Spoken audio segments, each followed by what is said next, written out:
हमारे गांवों की मिट्टी में सिर्फ फसलें नहीं उगती, कुछ कहानियां भी दफन होती हैं।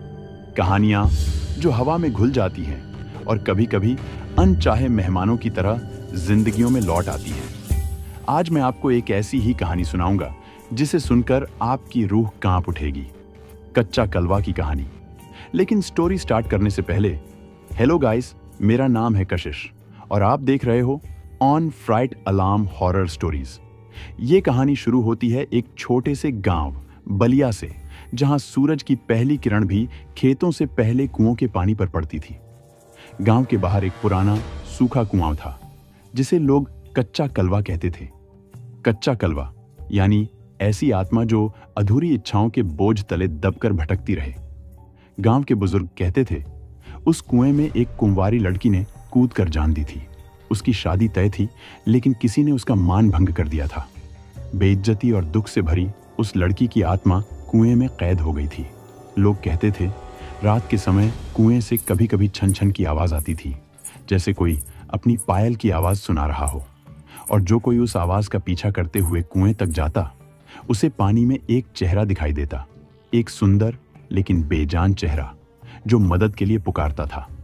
लेकिन कहानी में असली मोड़ तब आया जब गांव में एक नया परिवार रहने आया। रमेश अपनी पत्नी सुधा और छोटी बेटी नैना के साथ शहर से दूर शांति की तलाश में आया था। नैना 5 साल की मासूम बच्ची, जिसे नई जगह से ज्यादा पुरानी कहानियां पसंद थीं। एक दिन नैना अपनी गुड़ियों के साथ खेल रही थी, तब उसने अचानक एक पुरानी लोरी सुनी। यह लोरी बहुत पुरानी थी। सुधा ने ऐसी कोई धुन पहले कभी नहीं सुनी थी। नैना लोरी की धुन में झूमने लगी, जैसे किसी अदृश्य मां की गोद में हो। सुधा ने पूछा, नैना, ये कौन गा रहा है? नैना ने बस खिड़की की ओर इशारा किया, जहां बाहर घना जंगल था। धीरे धीरे नैना अजीब व्यवहार करने लगी। वो रात को उठकर अकेले बगीचे में खेलने जाती थी। कभी कभी वह ऐसे लोगों से बात करती थी जो वहां होते ही नहीं थे। सुधा घबरा गई। एक रात उसने नैना का पीछा किया। नैना बगीचे से होते हुए सीधे उस सूखे कुएं कच्चा कलवा की ओर जा रही थी। सुधा की रूह कांप उठी। कुएं के पास पहुंचकर नैना रुक गई। कुएं के अंदर से एक पतली मीठी आवाज सुनाई दी जो नैना का नाम पुकार रही थी, नैना, मेरी बच्ची। और फिर सुधा ने देखा, कुएं के अंदर से एक हाथ बाहर निकला, एक सुंदर गोरा हाथ जिसमें लाल चूड़ियां थीं। वो हाथ नैना की ओर बढ़ रहा था। सुधा ने एक भयानक चीख मारी और नैना को खींच लिया।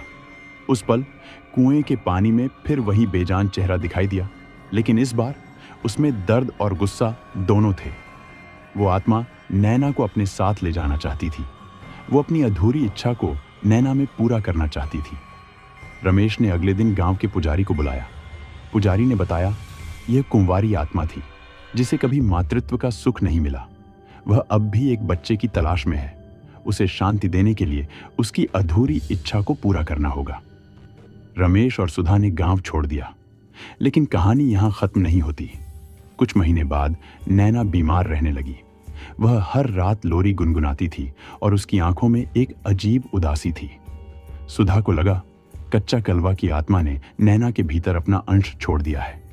वह आत्मा अब भी नैना के माध्यम से मातृत्व की अपनी अधूरी प्यास बुझाना चाहती है। तो दोस्तों, यह थी कच्चा कलवा की कहानी। कुछ आत्माएं इतनी प्यासी होती हैं कि वे जीवितों के शरीर में भी अपनी अधूरी इच्छाएं ढूंढ लेती हैं। क्या नैना कभी उस आत्मा के चंगुल से बाहर निकल पाई होगी? या कच्चा कलवा आज भी उस अधूरी लोरी के साथ किसी नई मां की तलाश में भटक रहा है? सोच कर देखिए। और रात में कभी किसी कुएं के पास से गुजरें तो जरा संभल कर, कहीं कोई पुरानी पायल की आवाज आपको अपनी ओर न खींच ले।